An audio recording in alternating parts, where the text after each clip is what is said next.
처음이야 머신러닝 강의를 시작하도록 하겠습니다. 이번 시간에는 서포트 벡터 머신에 대해서 살펴볼 건데요. 이거는 데이터를 분리하는 경계를 찾되 단순히 분리하는 것에 그치지 않고 가장 안전한 경계를 찾는 알고리즘이 되겠습니다. 그래서 예를 들면 x1, x2 이 둘 다 독립 변수예요. 이랬을 때 공부 시간 그리고 x2는 수면 시간이라고 할게요. 그랬더니 데이터가 이렇게 나타나는 거예요.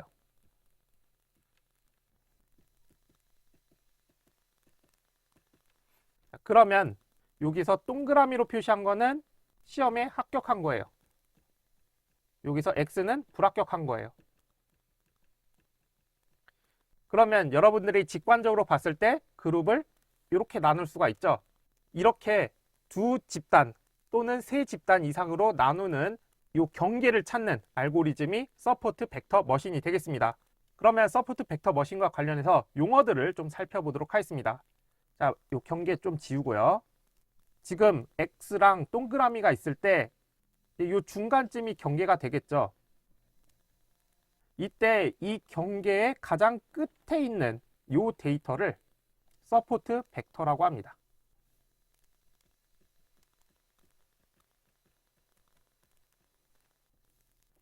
그러면 이 서포트 벡터 사이에 있는 평행한 선 하나가 경계가 되는 거예요.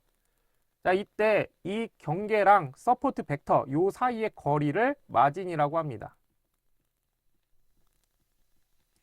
이거를 우리나라 분단된 국가로 따져보면은 서포트 벡터는 최전방인 거예요. 그리고 여기 경계는 38선인 거죠. 그리고 마진이라는 거는 최전방으로부터 38선까지의 거리를 얘기하는 거예요. 그래서 이 서포트 벡터 머신은 분류 모델이잖아요. 그렇기 때문에 마진이 클수록 두 집단을 잘 분리한 거기 때문에 마진이 클수록 좋습니다. 마진이라는 거를 우리말로 하면 여백이에요. 그래서 여백을 최대화하여 새로운 데이터에 대한 일반화 성능을 높이면 좋습니다. 그래서 서포트 벡터, 마진, 경계 이런 용어를 알아두시면 좋고요. 그리고 경계라는 거는 다른 말로 초평면이라는 말도 부릅니다. 평면은 평면인데 초평면, 슈퍼 평면인 거죠. 그리고 경계도 정확히는 결정 경계라고 합니다.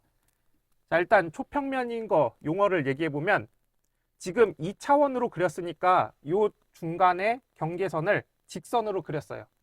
근데 독립변수가 3개일 경우에는 그 경계가 평면이 되는 거죠. 왜냐하면 입체적으로 있을 때 그 두 개의 공간을 나눌 때는 면으로 나누잖아요. 그렇기 때문에 어떤 특정 평면이 되는데 그게 초평면이 됩니다. 어쨌든 이 중간의 선을 결정 경계라고도 하고 초평면이라고도 한다. 요거를 기억해 두시면 좋겠습니다. 그 다음에 마진의 의미에 대해서 살펴보면 지금 방금 다 설명하긴 했는데요.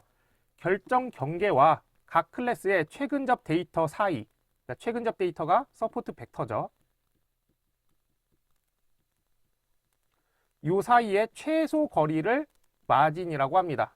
자, 여기에서 최소 거리라는 표현을 썼는데 최소 거리가 왜 쓰이느냐? 간단하게 그려보면 여기 서포트 벡터가 있고 중간에 경계가 있어요. 그러면 경계로부터 최근접 데이터를 이렇게도 잡을 수 있고 이렇게도 잡을 수 있죠. 근데 이렇게 잡으면 거리를 제 마음대로 할 수 있기 때문에 최소 거리라고 한정시켜 줍니다. 최소 거리가 되려면 정확히는 여기가 수직이 돼야 돼요. 그래서 이 거리를 마진이라고 부릅니다. 그래서 이 마진은 클수록 좋다라는 걸 기억해 두시면 좋겠습니다.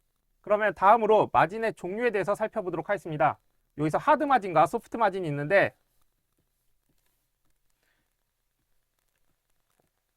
데이터가 딱 나뉘면 좋겠지만 데이터가 실제로 딱 나뉘지가 않습니다. 중간에 이렇게 다른 값들이 끼어요. 자, 그러면 여기서 하드 마진은 뭐냐? 바깥쪽에 완벽하게 분류해야 한다는 엄격한 조건의 서포트 벡터 머신 방식입니다. 그러면 경계를 어떻게 잡아야 되느냐? 하드 마진이면 지금 이런 식으로 잡아야 돼요. 이런 식으로 잡고 이 안은 또 다른 영역이다. 이런 식으로 경계를 만들어야 합니다. 그렇기 때문에 굉장히 까다로워요. 하지만 소프트 마진 같은 경우에는 완벽하게 분리하려는 하드 마진의 제약을 완화시켜 줍니다. 그러면 어떤 식으로 나누냐면 그냥 이런 식으로 나눌 수가 있어요. 그래서 잘못 분류되는 것을 허용하면서 전체 마진의 폭을 최대화하는 결정 경계를 찾게 됩니다. 그래서 노이즈나 이상치가 존재하는 실제 데이터 환경에서 안정적인 일반화 성능을 얻을 수가 있습니다.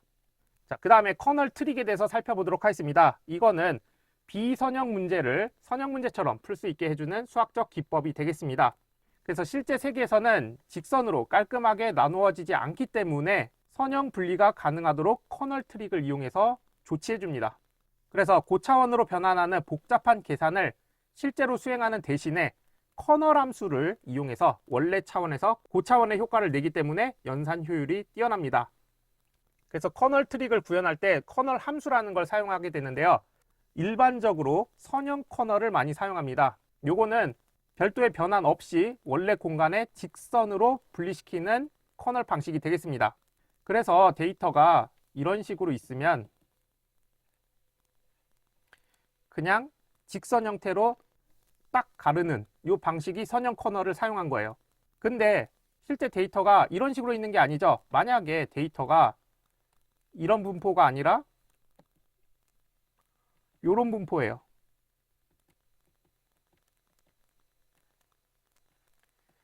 사실은 3차원으로 좀 입체적으로 그려야 이 커널이 의미가 있는데 그냥 간단하게 개략적으로 설명하기 위해서 2차원으로 그렸습니다. 근데 RBF 커널 같은 경우에는 가우시안 함수를 사용해서 각 데이터 포인트 주변에 영향권을 만들고 무한차원 공간으로 암묵적인 매핑을 한다. 여기서 가우시안 함수라는 게 정규 분포 형태로 나타나는 거예요. 그러니까 이런 형태로요. 그러면 원래 선형 커널이면 데이터를 이렇게 나눠야 되는데 여기 RBF 커널에서는 이런 식으로 나눌 수가 있는 거죠. 그래서 커널을 씌우면 이렇게 정규 분포 형태로도 만들 수가 있고요. 다항식 커널도 만들 수가 있습니다. 이렇게 하면은 2차, 3차, 4차 이런 형태가 가능하죠. 왜냐하면 1차식일 때는 직선으로만 나타낼 수 있기 때문에 선형 커널만 사용하게 됩니다. 근데 2차를 사용하게 되면 저희 예전에 선형 얘기할 때 살펴봤었죠. 2차원에서는 포물선 형태죠. 그리고 3차 이상에서는 3차 할 때는 2번 구부러지고요. 4차 할 때는 3번 구부러집니다. 이런 식으로 해서 곡선 경계를 만들 수 있기 때문에 다항식 커널도 많이 사용됩니다. 자, 그러면 이제 실제 코딩을 살펴볼 건데요. 먼저 서포트 벡터 머신의 클래스는 SVC라는 이름을 사용합니다. 그래서 여기 매개 변수를 커널과 감마와 C라는 값을 줘요.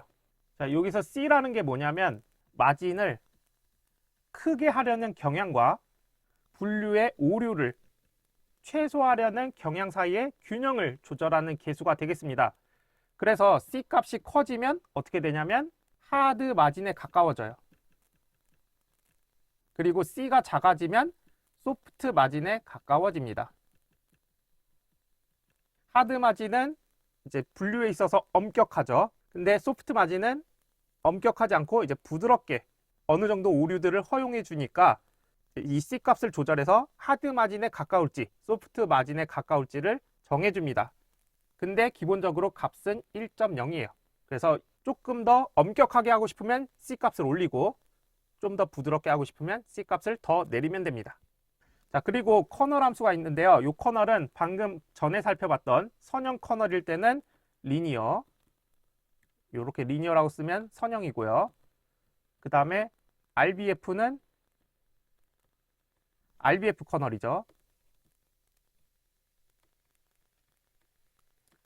그리고 폴리는 다항식 커널입니다.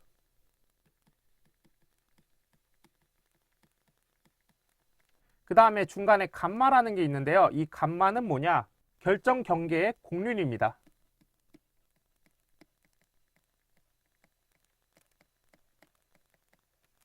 그래서 기본값은 스케일인데요. 만약에 사용자가 직접 값을 입력해 줬을 때 값이 클수록 경계가 복잡해지게 됩니다.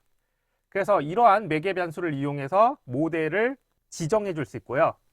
그 다음에 SV의 메서드가 있는데 학습할 때는 fit이라는 메서드로, 그리고 그 예측값을 뽑아낼 때 모델에다 집어 넣었더니 0으로 분류했다, 1로 분류했다, 이 값을 찾아낼 때는 predict라는 함수를 사용하게 됩니다.